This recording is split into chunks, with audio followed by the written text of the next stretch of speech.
O proxecto da primeira lei de portos de Galicia foi remitido xa ao Parlamento de Galicia para que comece a súa tramitación.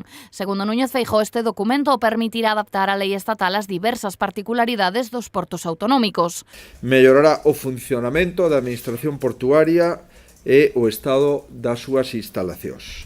Entre os puntos máis destacados desta norma son reducir os trámites necesarios para obter unha concesión portuaria, ampliar as concesións portuarias de 30 a 50 anos, axilizar a retirada de buques, vehículos ou maquinaria abandonadas en terreo portuario e tamén establecer a figura dos plans directores de infraestructuras portuarias para ter documentos de planificación, de organización, xestión e investimento en todos os portos de competencia da comunidade autónoma.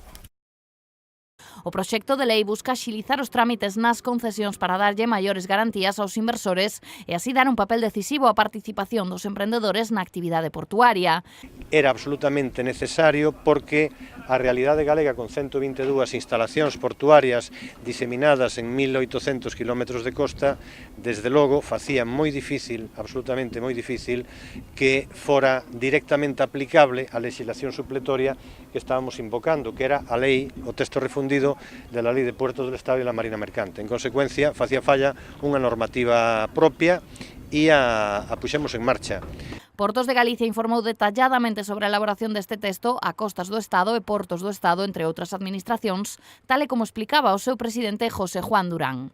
Que hai 3 anos convocamos unha xornada en Santiago ca Comunidade Portuaria Galega para que aportara ideas para ese texto legal.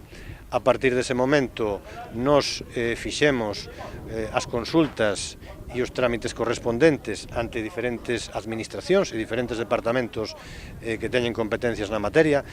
Falamos coa FEGAN, falamos con Costas, falamos con departamentos da Xunta de Galicia e se foi pechando un anteproxecto en aquel momento de lei que nos últimos meses obtuvo o dictame favorable do CES, do Consello Económico e Social de Galicia, e onte tomou acordo o Consello da Xunta de remitilo ao Parlamento de Galicia. Este proxecto busca axilizar os trámites nas concesións que pasarán dos 30 aos 50 anos e afonda na transparencia do procedemento. En definitiva, un novo regulamento que conseguirá mellorar sustancialmente as infraestructuras e os servizos dos 122 peiraos dependentes da Administración galega.